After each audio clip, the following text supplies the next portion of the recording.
10 pinakamagaling na asong may pinakamataas na antas ng pagsasanay at disiplina.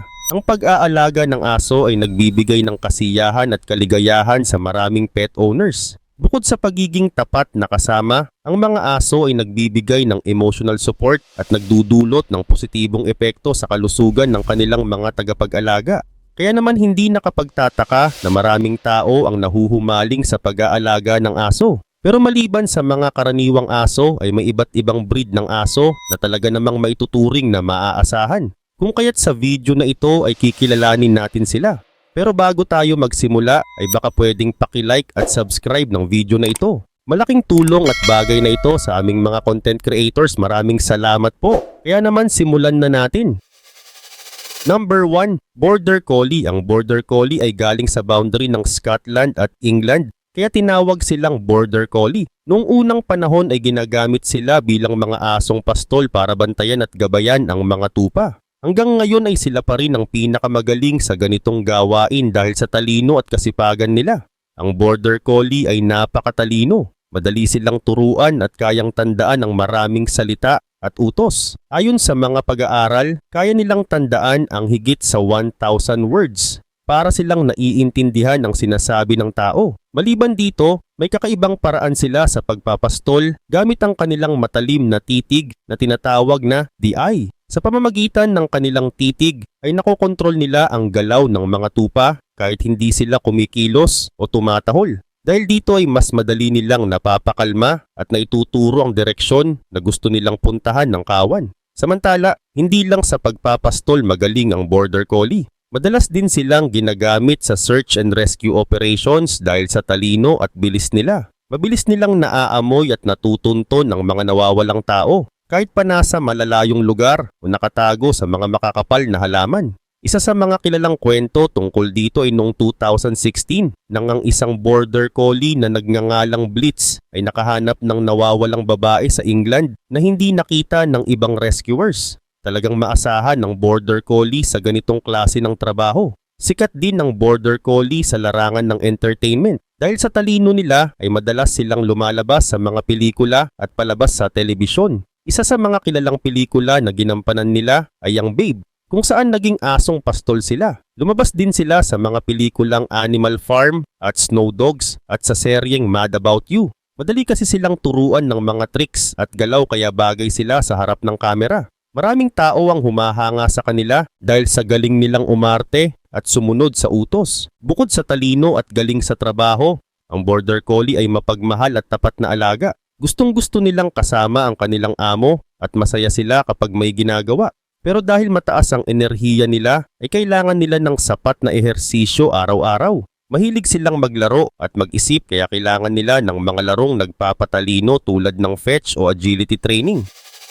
Number 2. Poodle. Ang poodle ay madaling turuan at magaling sumunod sa mga utos. Galing sila sa lahi ng mga asong ginagamit noon sa panghuhuli ng mga ibon sa tubig, kaya sanay sila sa pagsunod at pagtutok sa mga gawain. May 3 uri ng poodle, ang standard, miniature at toy. Ang standard poodle ang pinakamalaki at may taas na hindi bababa sa 15 inches. Ang timbang nila ay nasa 40 hanggang 70 pounds. Ang miniature poodle naman ay mas maliit, may taas na 10 hanggang 15 inches at timbang na 10 hanggang 15 pounds. At ang toy poodle ang pinakamaliit sa 3 na may taas na hindi hihigit sa 10 inches at timbang na 4 hanggang 6 pounds. Kahit magkaiba ang laki nila, ay pare-pareho silang matalino at madaling turuan. Ang balahibo ng poodle ay makapal at kulot. Kailangan itong laging suklayin para hindi magkabuhol-buhol. Hindi sila naglalagas ng balahibo kaya hindi sila gaanong nagdudulot ng allergy. Dahil dito ay madalas silang piliin ng mga taong may allergy sa balahibo ng aso. Samantala pagdating naman sa pagsasanay, mabilis matuto ang poodle kapag ginagamit ang papuri at gantimpala. Gusto nila ang larong may hamon kaya mahilig sila sa mga laro tulad ng paghagis ng bola o pagsunod sa mga utos. Dahil sa talino nila ay magaling din sila sa mga dog sports tulad ng agility training. Kailangan nila ng sapat na ehersisyo at laro para manatiling masigla at masaya. Gayun din, ang poodle ay magiliw at madaling makibagay sa tao at ibang hayop. Para lumaki silang palakaibigan ay kailangan silang isama sa ibang tao at hayop habang bata pa. Gustong-gusto nila ang tubig kaya mahilig silang lumangoy at maglaro sa dagat o swimming pool. Ang hilig nilang ito ay dahil sa kasaysayan nila bilang asong tagakuha ng mga ibon sa tubig. Number 3, German Shepherd. Ang mga German Shepherd ay matatalino, malalakas at magaganda. Karaniwan silang may taas na 60 hanggang 65 centimeters para sa mga lalaki at 55 hanggang 60 centimeters naman para sa mga babae. Ang timbang nila ay nasa 30 hanggang 40 kilograms para sa mga lalaki at 22 hanggang 32 kilograms naman para sa mga babae. Makapal ang balahibo nila na madalas kulay itim at tan. Ang katawan nila ay matibay at maganda ang tindig kaya sila ay mukhang malakas at maayos tingnan. Pero bago ang lahat, alamin muna natin kung saan nagsimula ang German Shepherd. Ang German Shepherd ay unang pinalaki sa Germany noong huling bahagi ng 19th century. Ang layunin noon ay gawing tagapagbantay ng mga tupa at tagapagtanggol ng mga hayop sa bukid. Pero dahil sa talino at bilis nilang matuto, ay ginamit din sila sa iba't ibang gawain tulad ng pagiging aso ng pulis, sundalo at gabay para sa mga bulag. Sila ay kilala sa husay sa pagsunod at pagkatuto kaya sila ang madalas piliin para sa mga trabahong nangangailangan ng disiplina at kasanayan. Kaugnay naman nito, ang German Shepherd ay sinasanay sa pamamagitan ng Schutzhund, isang uri ng pagsasanay sa Germany na ang ibig sabihin ay dog of protection. Sa pagsasanay na ito ay tinuturuan sila sa tatlong bagay tulad ng paghahanap, pagsunod at proteksyon. Dito nasusubukan ang talino at tapang ng German Shepherd. Natututo silang sumunod sa utos, magbantay at protektahan ng kanilang amo. Dahil dito sila ay nagiging maaasahan sa iba't ibang sitwasyon at trabaho. Bukod sa talino, ang German Shepherd ay kilala rin sa kanilang katapatan at tapang. Madali silang turuan ng mga utos at gawain kaya ginagamit sila bilang service dogs tulad ng guide dogs para sa mga bulag, therapy dogs para sa mga may sakit at search and rescue dogs para sa paghahanap ng mga nawawala. Ang kanilang likas na pagiging protective sa kanilang pamilya at bahay ang dahilan kung bakit sila mahusay na bantay. Pero kailangan silang sanayin ng maaga upang matutunan nilang makisama sa ibang tao at hayop. Number 4, Golden Retriever. Ang Golden Retriever ay isa sa mga pinakasikat na aso sa buong mundo dahil sa kanilang kabaitan at talino. Sila ay nagmula sa Scotland noong huling bahagi ng 19th century. Noong una ay pinalaki sila para sa pangangaso at sa pagkuha ng mga ibon na nahulog sa lupa o tubig. Dahil dito ay magaling silang lumangoy at may malakas na pangamoy. Ngayon ay kilala na sila bilang alagang aso dahil sa kanilang mabait na ugali at pagiging masunurin. Ang Golden Retriever ay napakatalino at madaling turuan. Ayon sa American Kennel Club, sila ay isa sa mga pinakamadaling turuang aso. Gustong-gusto nilang mapasaya ang kanilang amo, kaya mabilis silang sumunod sa mga utos. Dahil dito ay ginagamit sila bilang therapy dogs, mga gabay sa mga bulag at maging sa mga search and rescue operations. Dahil sa kanilang talino at pagiging masunurin ay maaasahan sila sa maraming gawain. Bukod sa katalinuhan, ang Golden Retriever ay malakas at aktibo. Magaling ang kanilang pangamoy at likas na gusto nilang mag-retrieve o kunin ang mga bagay na itinapon. Ang kanilang balahibo ay makapal at may dalawang patong kaya protektado sila laban sa lamig at basa. Dahil dito ay kaya nilang magtrabaho sa labas kahit malamig o umuulan. Pero kailangan din nilang suklayin at linisin ang kanilang balahibo para hindi magbuhol-buhol. Dagdag pa rito, ang Golden Retriever ay nangangailangan ng sapat na ehersisyo araw-araw. Mahilig silang maglaro, maglakad at tumakbo. Kailangan nila ng ganitong aktibidad para hindi sila mainip at magkaroon ng masamang ugali tulad ng pagkasira ng mga gamit sa bahay. Gustong-gusto nilang laging kasama ang kanilang pamilya kaya hindi sila dapat iwan ng matagal mag-isa. Bagaman sila ay mabait at matalino, may ilang sakit na karaniwang nararanasan ng Golden Retriever tulad ng hip dysplasia, mga problema sa balat at mas mataas na posibilidad na magka-cancer kumpara sa ibang aso. Para maging malusog sila ay kailangan nila ng tamang pagkain, regular exercise at madalas na pagpapatingin sa veterinary. Ang tamang pag-aalaga ay makakatulong upang mapanatiling malakas at masigla ang kanilang katawan. Number 5, Doberman Pinscher. Nagsimula ang lahing ito sa Germany noong huling bahagi ng 19th century. Isang maniningil ng buwis na si Carl Friedrich Louis Doberman ang naghanap ng asong makakatulong sa kanya bilang bantay habang nagtatrabaho. Pinaghalo niya ang iba't ibang lahi tulad ng Rottweiler, German Pinscher at Weimaraner. Naging resulta nito ang Doberman na matalino, matapang at tapat sa amo. Ang Doberman Pinscher ay may makinis at makintab na balahibo. Karaniwang kulay itim ito na may kulay kalawang na marka, ngunit mayroon ding kulay pula, blue at fawn. Ang katawan nila ay matipuno, ang ulo ay mahaba at matalas ang mga mata.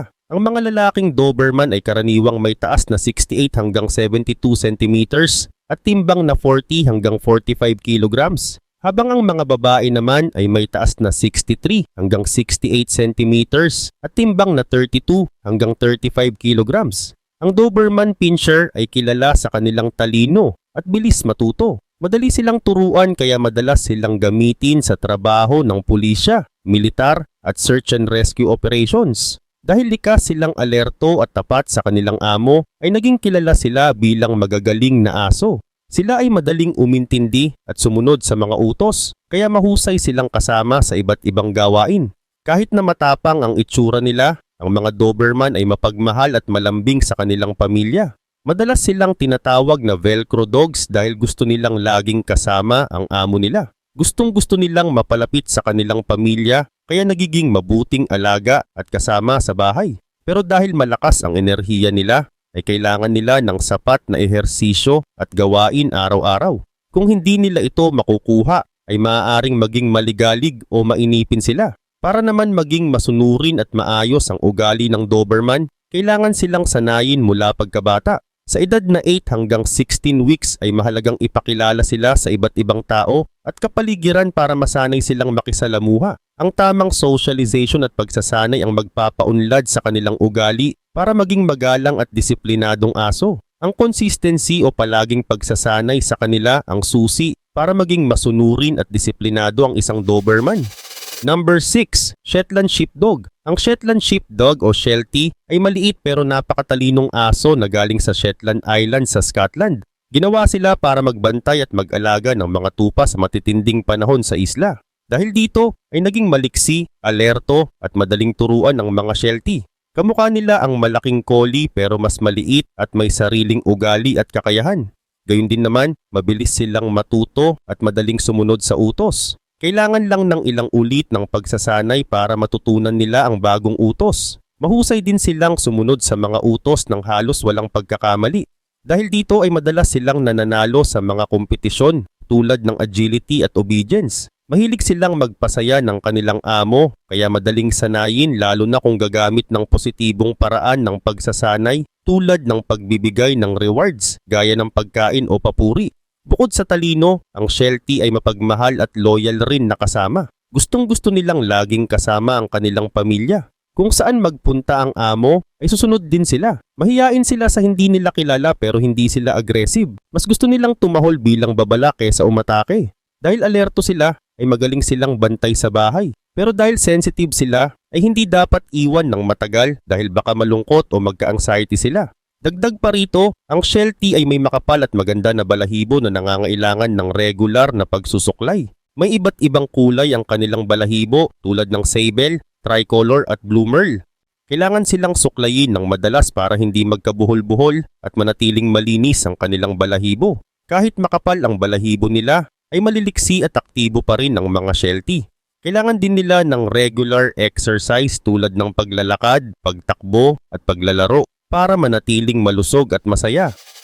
Number 7. Labrador Retriever. Ang Labrador Retriever ay isa sa mga pinakamahusay na sinanay at disiplinadong aso sa buong mundo. Sikat sila dahil sa kanilang katalinuhan, kabaitan at husay sa pagsunod sa utos. Ang mga asong ito ay malakas ang katawan at may timbang na nasa pagitan ng 25 hanggang 36 kilograms. Ang kanilang taas ay umaabot sa 56 centimeters. Mayroon din silang makapal at maikling balahibo na maaring kulay itim, chocolate o dilaw.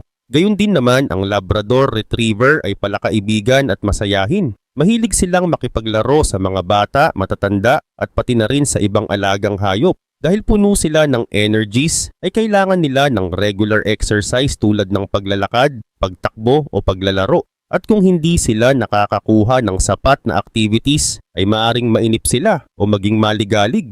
Kapag nangyari ito, ay posibleng maging destructive sila at kumagat ng mga kasangkapan sa bahay. Dagdag pa rito, ang Labrador Retriever ay kilala rin sa kanilang katalinuhan. Madali silang turuan dahil gusto nilang mapasaya ang kanilang amo. Dahil dito ay madalas silang ginagamit bilang service dogs tulad ng gabay sa mga bulag o may kapansanan. Ginagamit din sila bilang therapy dogs para sa mga taong may emotional needs. Mahusay din silang kasama sa search and rescue operations dahil mabilis silang natututo ng mga utos. Samantala, ang Labrador Retriever ay nangangailangan ng sapat na pag-aalaga at atensyon. Kailangan nila ng araw-araw na exercise at mental stimulation upang hindi sila mabagot. Kung wala silang magawa, ay maaari silang maging maligalig at magpakita ng destructive behavior. Mahalaga ring regular na linisin ang kanilang balahibo upang mapanatiling malinis at malusog ito. Ngunit bukod sa pagiging mabuting alaga sa bahay, ang Labrador Retriever ay kilala rin sa kanilang katapatan at pagmamahal sa kanilang pamilya. Sila ay natural na mapagmahal at palaging handang protektahan ang kanilang amo. Dahil sa kanilang katalinuhan at disiplina, ang Labrador Retriever ay isa sa paboritong alagang aso sa buong mundo. Ang kanilang masayahin at matalinong ugali ang dahilan kung bakit sila itinuturing na isa sa mga pinakamahusay na sinanay at disiplinadong aso sa buong mundo. Number 8, Australian Cattle Dog. Ang Australian Cattle Dog ay kilala rin bilang Blue Heeler o Queensland Heeler. Ang aso na ito ay may katamtamang laki at pinalaki sa Australia noong 1800s para magbantay ng mga baka. Kilala sila sa kanilang lakas, talino at tibay. Samantala, ang Australian Cattle Dog ay may taas na 46 hanggang 51 centimeters para sa mga lalaki at 43 hanggang 48 centimeters naman para sa mga babae. Ang timbang nila ay umaabot ng nasa 15 hanggang 22 kilograms.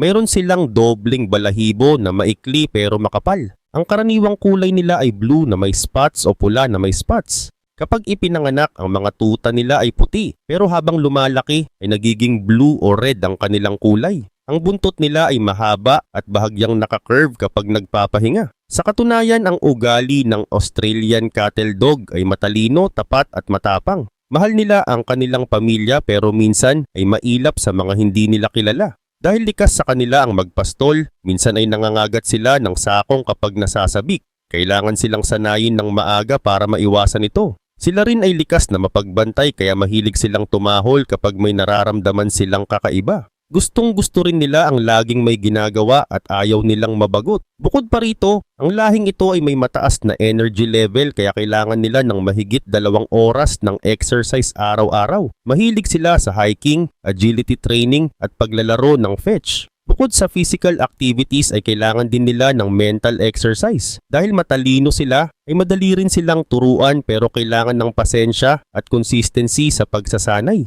Gusto nila ang mga laro at challenges na nagpapagana ng kanilang utak. Karagdagan pa dito, ang Australian Cattle Dog ay karaniwang malusog at tumatagal ng 12 hanggang 14 years ang buhay.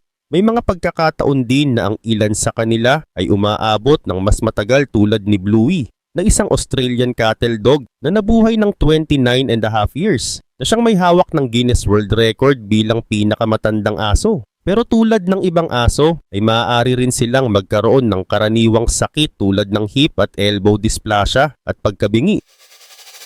Number 9, Miniature Schnauzer. Ang Miniature Schnauzer ay isang maliit pero matapang na aso na kilala sa buong mundo dahil sa talino at disiplina nito. Nagsimula ang lahing ito sa Germany noong huling bahagi ng 19th century. Pinaghalo ang Standard Schnauzer, Affenpinscher at Poodle para makabuo ng mas maliit na bersyon na mahusay sa paghuli ng daga sa mga sakahan. Ang pangalang Schnauzer ay galing sa salitang German na ibig sabihin ay muzzle dahil sa kakaibang balbas at bigote nito. Samantala, ang Miniature Schnauzer ay may taas na 30 hanggang 35 centimeters at may timbang na 5 hanggang 9 kilograms. Ang balahibo nila ay may 2 layer, ang labas ay magaspang at matigas habang ang loob ay malambot.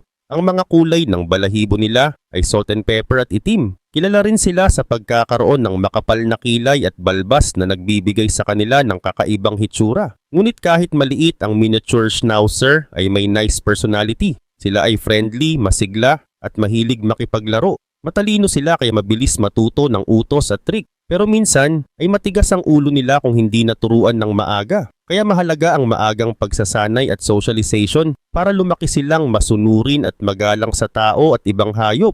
Gayun din naman, isa sa mga dahilan kung bakit sila mahusay na bantay ay dahil likas silang alerto at mapagbantay. Hindi sila aggressive pero magaling tumahol kapag may narinig na kakaibang tunog o nakitang stranger. Dahil dito ay epektibo silang bantay sa bahay. Pero dapat silang sanayin ng tama para hindi maging sobrang maingay. Pagdating naman sa grooming ay kailangan ng miniature schnauzer ng regular na pag-aalaga sa balahibo. Kailangan rin silang gupitan o i-hand strip para mapanatiling maganda ang balahibo. Dapat ding regular na linisin ng tainga, gupitin ng kuko at sipilyuhin ng ngipin para maiwasan ang sakit. Number 10. Belgian Tervuren. Ang Belgian Tervuren ay kabilang sa Belgian Shepherd family at unang pinalaki sa Belgium para magbantay at magpastol ng mga hayop. Sa ngayon ay kilala sila bilang isa sa mga pinakamahusay na asong madaling sanayin at disiplinado sa buong mundo. Ang kanilang talino at lakas ang dahilan kung bakit sila mahusay sa pagsunod sa utos at pagsasanay. Samantala, ang Belgian Tervuren ay nangangailangan ng maraming exercise at activities. Dahil sa talino nila ay mabilis silang natututo ng mga utos at tricks. Mahalaga na simulan ng pagsasanay habang bata pa para maging masunurin at mabait na alaga. Mas epektibo ang pagsasanay kung gagamitan ng compliments at rewards. Kailangan din nila ng mental stimulation para maging masaya sa araw-araw. Dagdag pa rito, ang Belgian Tervuren ay natural na mapagbantay at protective sa kanilang pamilya. Sila ay alerto at laging handang magbantay sa kanilang teritoryo. Dahil dito sila ay mahusay na mga asong bantay. Pero kailangan ng tamang pagsasanay para hindi sila maging aggressive o sobrang protective. Mahalaga rin na maturuan silang maging magalang at kontrolado sa iba't ibang sitwasyon. Sa katunayan ay mahusay ang Belgian Tervuren sa mga activities tulad ng agility at obedience trials. Ang mga laro at exercise na ito ay nagpapalakas ng kanilang katawan at nagpapatalas ng kanilang isip. Mahalaga na laging abala sila sa mga ganitong activities para hindi maging mainipin o magulo sa bahay. Ang pagiging aktibo ay nakakatulong rin para maging masaya ang Belgian Tervuren. Pero bukod sa exercise, ay kailangan din ng Belgian Tervuren ang tamang pakikisalamuha. Kailangan nilang makisalamuha sa iba't ibang tao, hayop at lugar habang bata pa. Makakatulong ito para maging affectionate at confident sila sa anumang sitwasyon. Ang tamang pakikisalamuha ay makakaiwas sa takot o aggressive behavior kapag lumaki na sila. Kaugnay pa nito, ang Belgian Tervuren ay may makapal na balahibo na kailangan alagaan. Kailangan silang suklayin ng ilang beses sa isang linggo para manatiling malinis at maganda ang kanilang balahibo. Makakatulong rin ito para maiwasan ng buhol-buhol at pagkalagas ng balahibo. Ang tamang pag-aalaga sa balahibo ay mahalaga para sa kalusugan at kagandahan ng Belgian Tervuren.